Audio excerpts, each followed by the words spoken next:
ibyiza kurije sibyo nifuza ahubwo n'iby'umuremya nyifuzaho nyuzwe n'ubuntu bwe niwe cyuzuzo cy'ubuzima niwe mpano ikubiyemo byose ibyiza kurije sibyo nifuza ahubwo n'iby'umuremya nyifuzaho nyuzwe n'ubuntu bwe niwe cyuzuzo cy'ubuzima niwe mpano ikubiyemo byose ibyiza kurije sibyo nifuza nemya nyifuzaho nyuzwe n'ubuntu bwe niwe cyuzuzo cy'ubuzima niwe mpano ikubiyemo byose ibyiza kurije sibyo nifuza ahubwo n'iby'umuremya nyifuzaho nyuzwe n'ubuntu bwe niwe cyuzuzo cy'ubuzima niwe mpano ikubiyemo byose ibyiza kurije sibyo nifuza ahubwo n'iby'umuremya nyifuzaho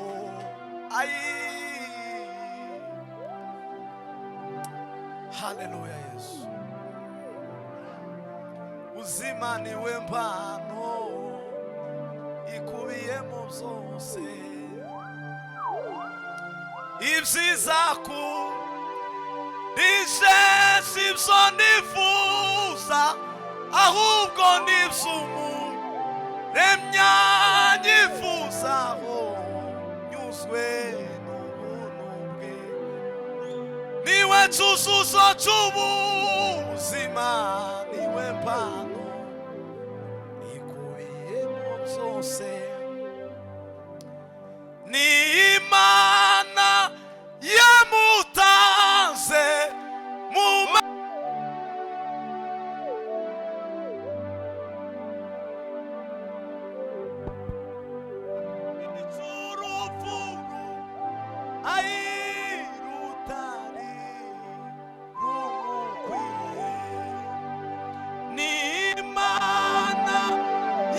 yamutanze mu maboko y'abagome baramwica bamwica urupfu ayirutare rumukwiye zutekere z'ubwo buntu bwatumye ubabarirwa wemerwa ni Mana yo mu ijuru uhinduka umwana wayo zufata umwanya utekereze kuri zo mbabazi wihutire kumwimika mu mutima wawe n'Imana yamutanze mu maboko bima somera ride vizana ripa ashimedi zana tandre de vizana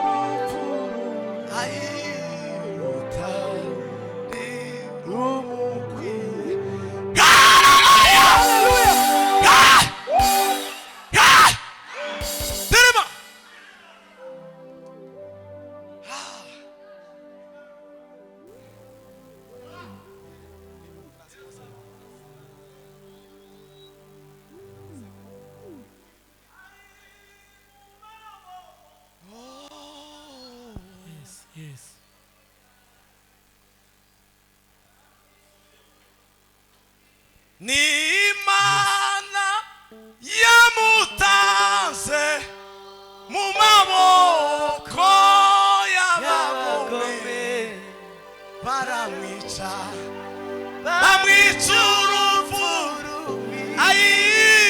rutari rumukwiye zutekere z'ubwo buntu bwatumye ubabarirwa wemerwa n'Imana yo mw'ijuru uhinduka umwana wayo.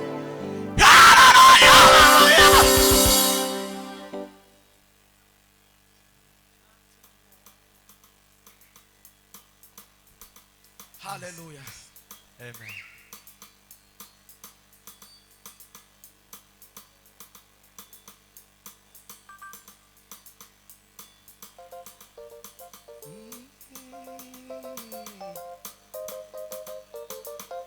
Hallelujah, hallelujah.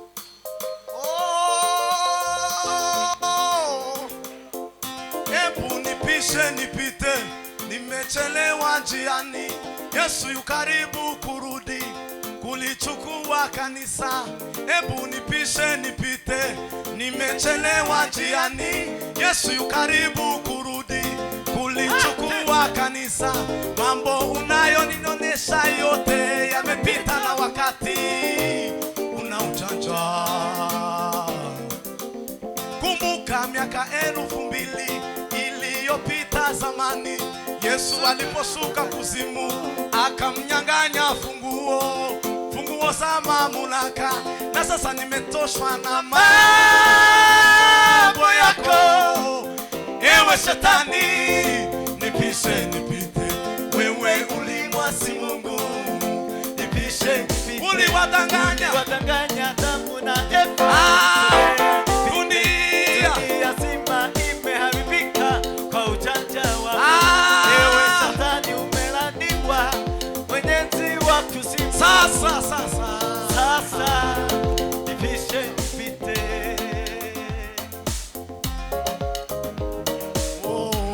Abakobwa bangahe bayise yo ndirimbo baze dufatikanye. Tamile folia. Ebu nipishe nipite, nimechelewa njiani.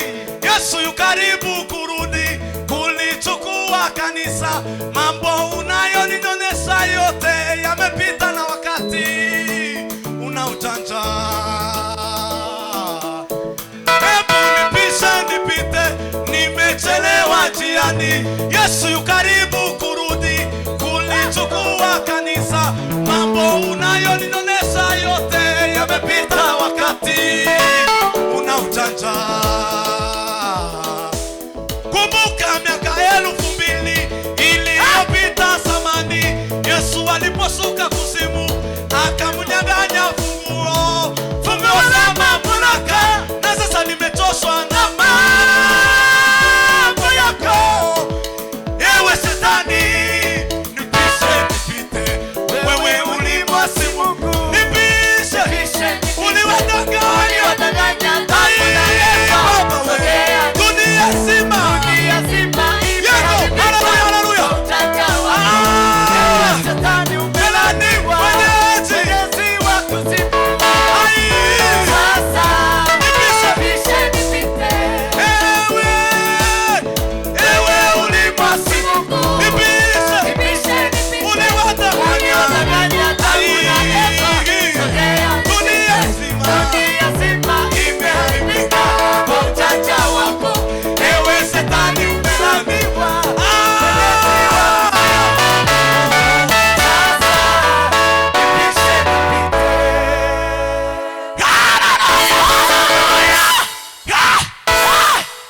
Mumihana nibakoma amashyi, isika kwitukomeye mwana wanje tuzigera wishyira hejuru.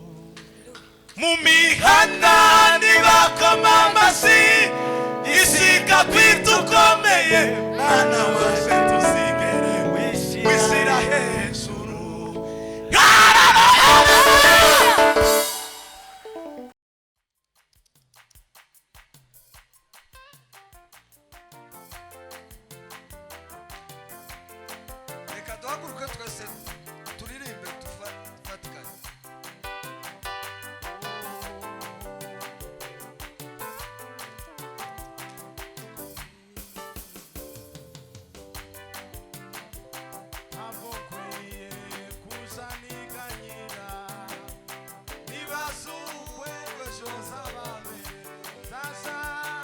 wese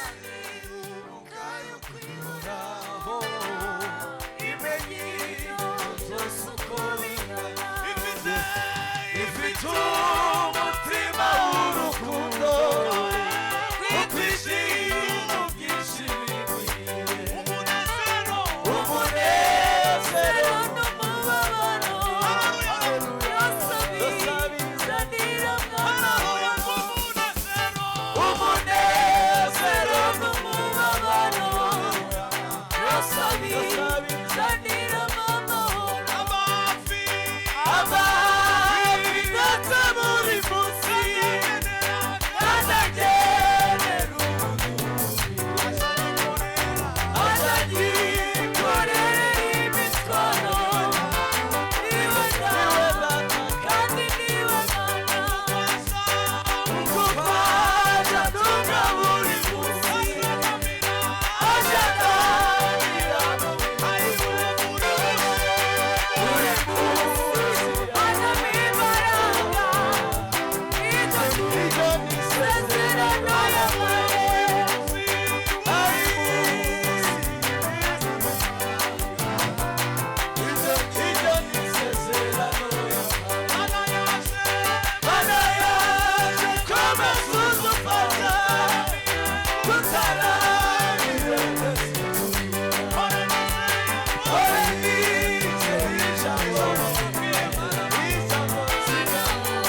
b'Imana.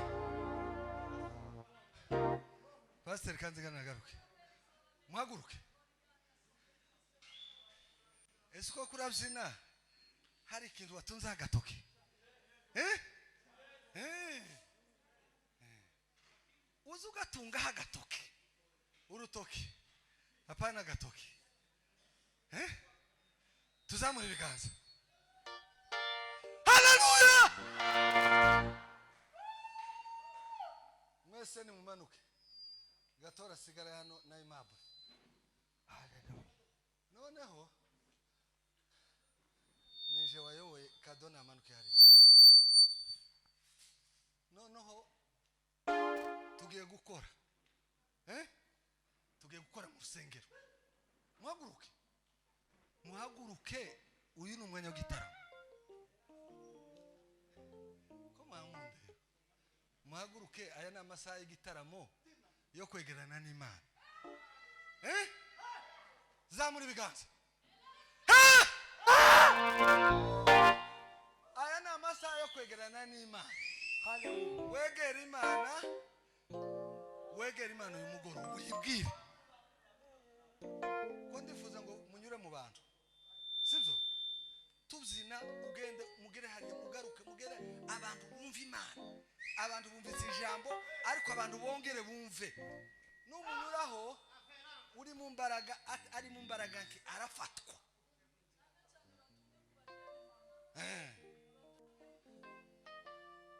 Konda babwira ngo bahaguruke bakamande bagucya gusa. Mubagereho. Tende mumanuke dukora igitaramo cy'Imana. Tuzamura ibiganza. Haleluya! Haleluya! Ukomeze muri aho mwama mugira gutya. Sibyo? Ngacuranga.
Imana ni nziza ye.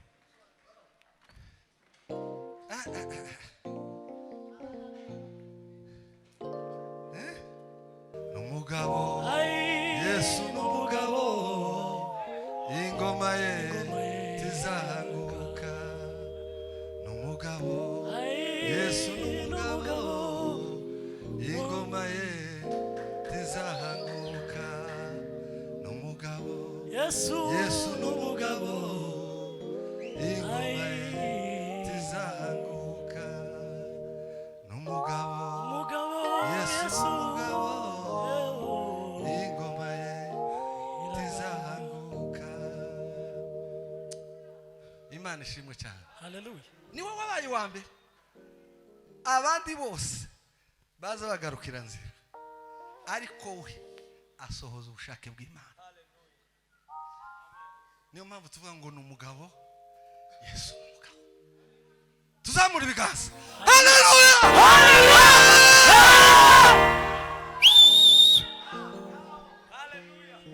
Niwe utuma tureka ibyaha, niwe utuma tuyikorera, kuko yasohoje ubushake bw'Imana.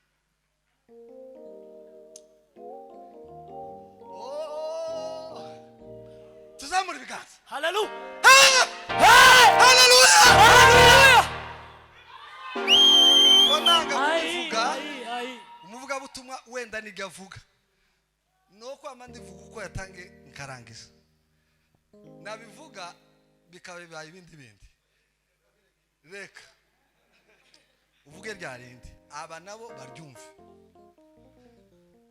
Numugabo Yesu numugabo ingoma ye tizahanguka. Numugabo Yesu numugabo umugabo aragahora ku ngoma. Ariko Yesu yagize neza ngo mu bamareka habura n'umwe, mu bizima ngo habura n'umwe, mu bakomeye ngo habura n'umwe, n'isi no mu ijuru ngo habura n'umwe. Yesu gusa ngo aritanga.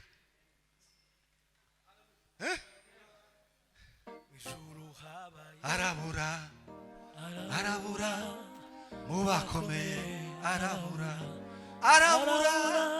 mu bizima arabura. Kubwo kudukunda Yesu aritanga, araducungura.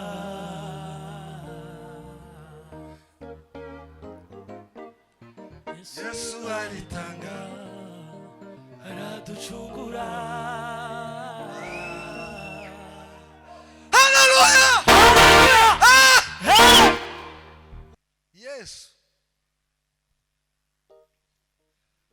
kame nk'umutambira gato ndama mbiyegereza, turakora igitaramo kidasanzwe. muzi impamvu nuko twacunguwe n'amaraso ya Yesu, twabaye ubwoko.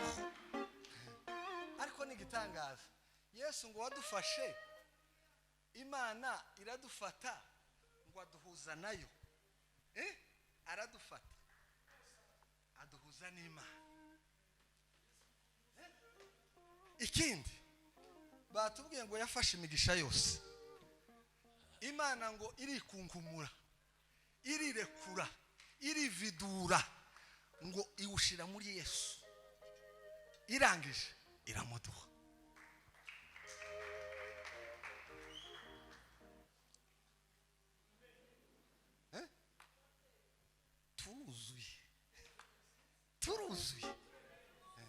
Turuzuye. Hari igihe kimwe nza ndyama, kama ndyama ndasenze nijoro, umugore akamubwira se kutasenze, tinasenze, kuko mfite Yesu murije. Haleluya. Ndyama niziguye nta kibazo, mu rukerera ngabyuka ngashima Imana.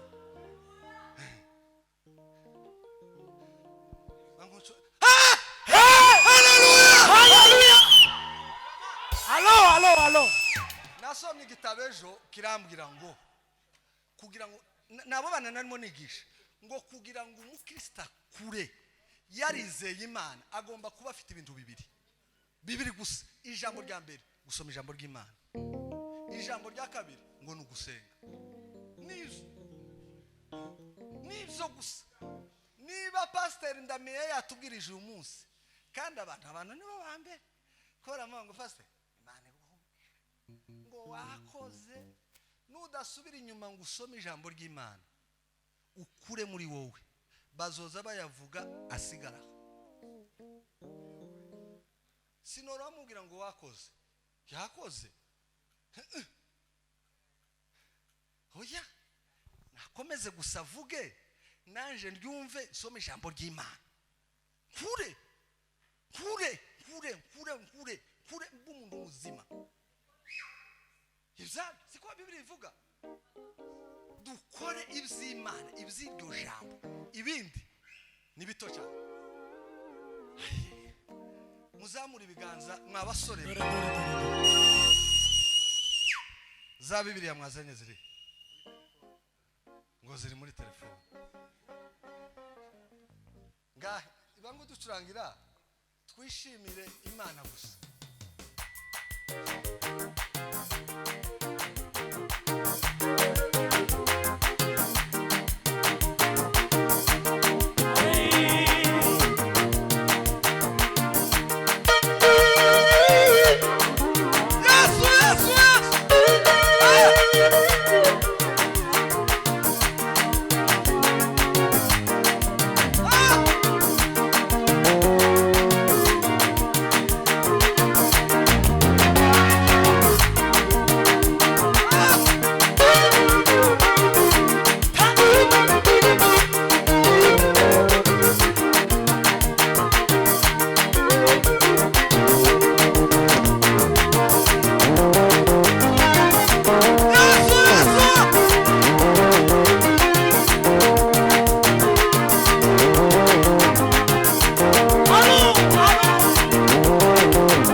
Iyo umupasiteri asabye ijambo bararimo mumwe mikrofone. Tuzamura amaboko kabisa. Ndi kureba batazamura.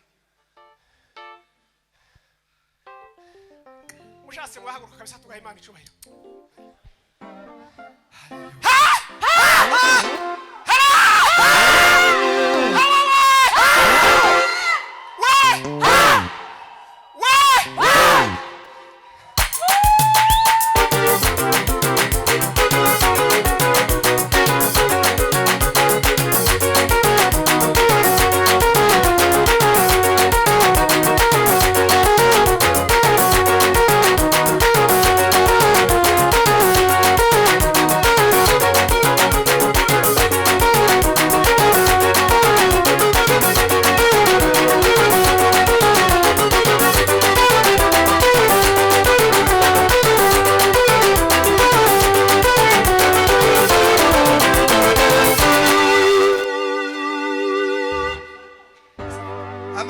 menshi cyane. Mureke kwishinga sente. Uyu mwana uziye mu gihe sha nkubwije ukuri, uziye mu gihe mwungura nawe n'umucuranzi, ariko wowe nawe uziye mu gihe. Dukomera Imana amashi kubw'uyu mwana. Trezor ari ja kuri sente sha, warakoze n'umugorori. Okay, ariko papa warakoze kandi uzakomeze ukorere umurimo w'Imana. Bagucuranga tumve. Oya nacurange mwe mwicaye gira twakira abashitsi.